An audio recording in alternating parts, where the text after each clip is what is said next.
Hello, it's Jennifer Hollick with the World War II Research and Writing Center. I am still at the Livingston County War Museum in Pontiac, Illinois, and I'm sitting here with Mike Kerber, and he is a Vietnam veteran. And we're going to chat a little bit about his service and going back, and also maybe a little bit more about the museum and some other things.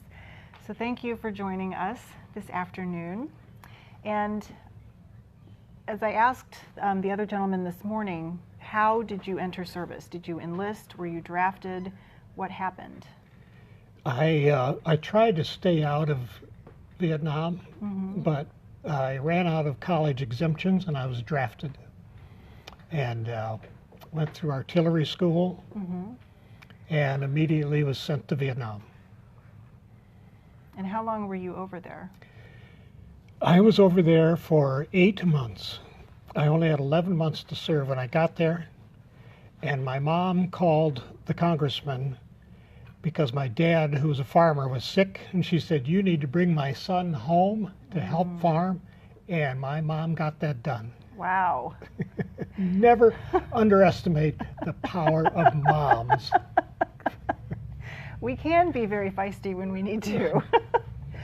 So a lot of the research I've done, as we talked about at lunch today, has been World War I, World War II. I've been dipping into Korea, and now I'm moving more into Vietnam because a lot of people are asking for, that's my son Luke, brought my twins with me today to get a little bit of education.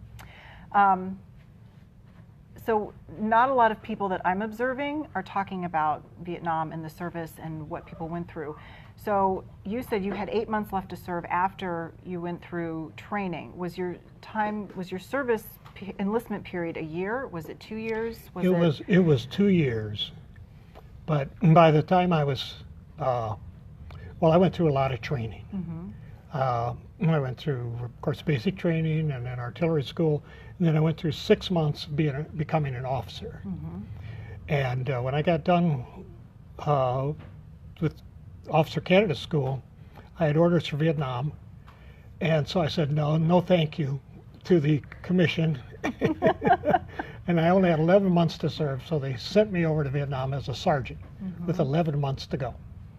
And what did you do in Vietnam? Were you still in artillery, or what role did you play? In my job with the artillery, we were on top usually of a hill with 6 cannons.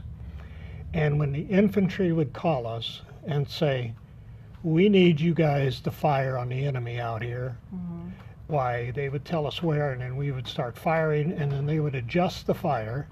And I would sit with a bunch of slide rules and maps and a radio talking to the infantry, and they'd say, "Move it to us closer." And so I'd have to refigure the data and move them in.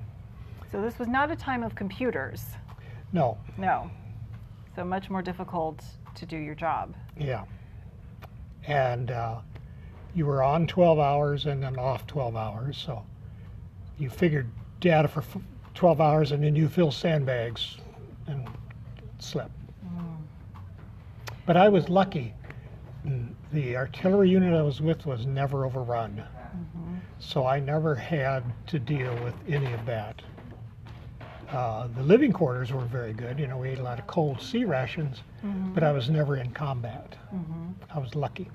Yeah. And then when you were discharged, when your mom brought you home, did you go right back to farming, or did you continue your college education, or what happened then? Well, by the time I was drafted, I already had a master's degree. Wow. Trying to avoid the draft. And so I went back to farming with my dad, and then he got better, and the farm was too small. So then I went out and got a job in business. And then you said over lunch that you ended up going back to Vietnam. And I think that is a little bit rare. Most people prefer not to go back. I think it's different for World War II, where veterans will go back. You know, they're greeted by the Europeans. They've I don't know, maybe more time has passed. They've processed a little bit of what they went through, but I don't know that many Vietnam veterans that went back. So what prompted you to do that? When the Iraq War started, I developed a real interest in finding out everything I could about the Vietnam War. I started reading books, And I joined one organization called Veterans for Peace that work around the world in different peaceful things, whether it's, in Vietnam had an organization that was clearing mines and helping orphanages and stuff. And so they conducted a tour every year, and they'd take 15 people, and when we got there, 4 Vietnam American vets who live in Vietnam permanently would tour us around. And so we toured from one end of the country to the other. Wow. And we didn't go look at places where there were battles. We went to meet North Vietnamese veterans. Wow. And this one school that was started by an American veteran, where they were teaching the kids that had birth defects from Agent Orange. We visited that school, and then at the other end of it was like a veterans place where they could get medical care and come and get psychological care and then go back home. And so they took us over there, and there was one veteran. He was standing there in his uniform with all of his medals on, and he was very cordial with us. But then the veterans that were back in the hospital started filtering out, and with our interpreter we found out, like, where were you in the war? Where were you in the war? And so we found out these guys were in the war, some of us in the same places. Wow. And then it was time to take a picture. The Vietnamese veteran would come over and put his arm around you. And at that moment, you just felt such a healing thing. And I just wish all veterans could do that and feel that. So that experience changed your life. Yes. Because we got to really understand more about the Vietnamese culture. And I asked one of them about the religion, and he said, we worship our ancestors. Wow, I didn't know that. Yeah. And of course they have a Buddhist background mostly, but they worship their ancestors. And if you have a little land, you have your ancestors buried right there. And they are more forgiving. Of course, they don't forget, but they're more forgiving, I think, than we are. And every Vietnam veteran I met over there was very cordial and very nice. Wow. We also visited orphanages and hospitals and schools that were taking care of kids with birth defects from Agent Orange. They have one of the highest rate of birth defects of any country because of the Agent Orange. And we visited, there was a graveyard that had 10,000 veterans buried there. Vietnamese veterans. Wow. And we walked through that, and it's very much like walking through Arlington, if you've ever done that. The feeling you get of all the loss in a war. And when you bring that up, I live in Europe part of the year with Johan, who's Dutch, and I've been to the American Battle Monuments Commission cemeteries for World War I and World War II over there. And earlier this month, we were in Jefferson Barracks in St. Louis. And as you said, the amount of loss, that cemetery has a completely different feeling than a World War I or World War II cemetery in Europe. Over there, it's focused on that one war. But Arlington, Jefferson Barracks, all the other national veteran cemeteries here, they go back sometimes to the Revolutionary War.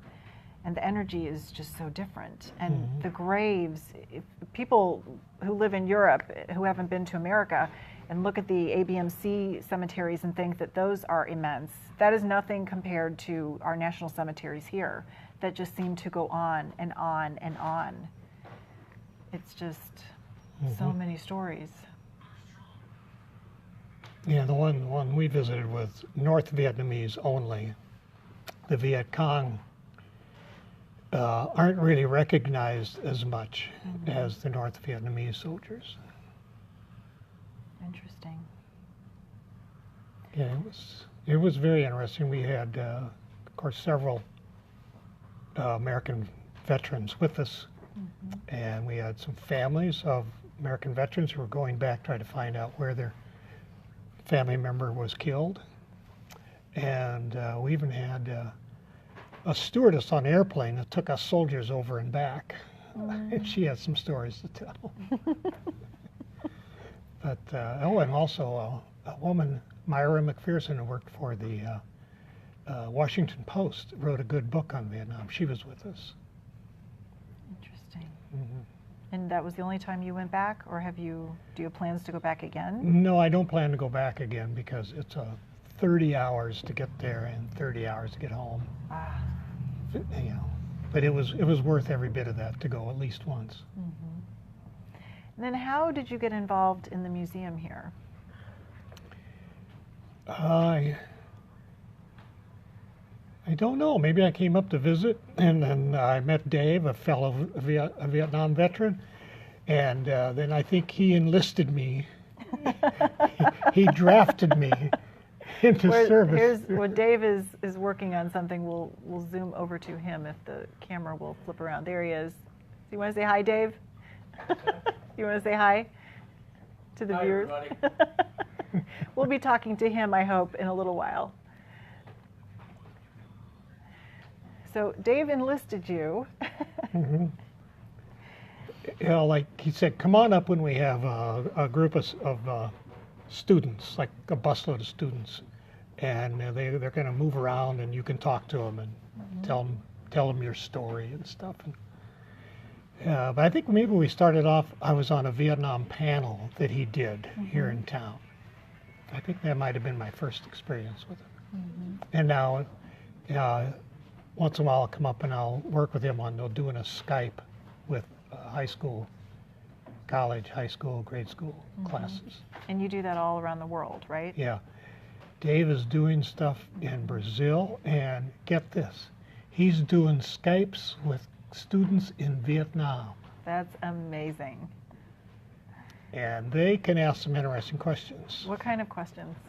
Well, the one I remember best, Dave was talking to him, and I was just sitting there listening, and what I'm asking, well, if you didn't think that much of it, why didn't you come home?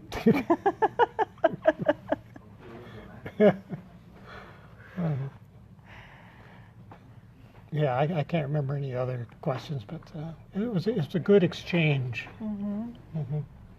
Have you had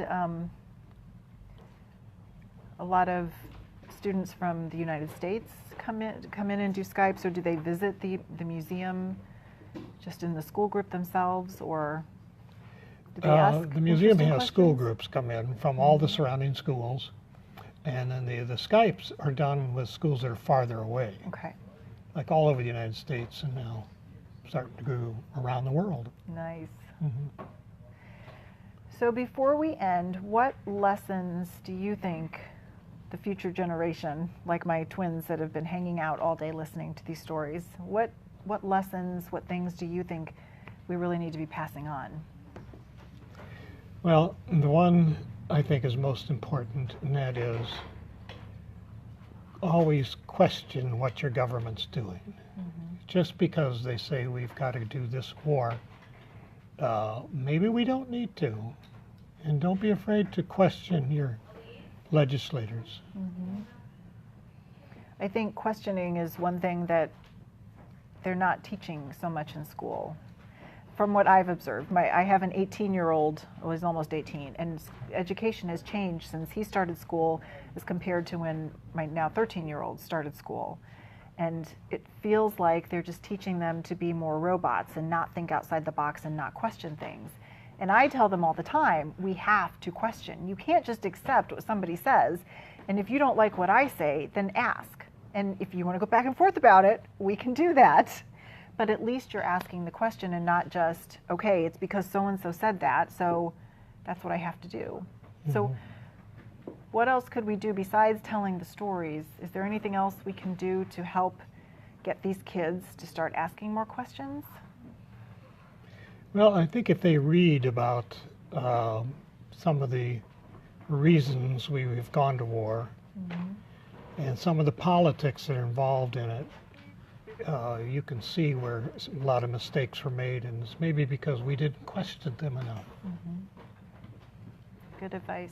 Like, was Vietnam really a threat to us? We should be asking those questions. Well, thank you so much for your time. It's been interesting talking to you. And we will be back in a little while, I think, with at least one more interview and then maybe another Zoom around the museum. Thanks for joining us. Thank you. We'll be back.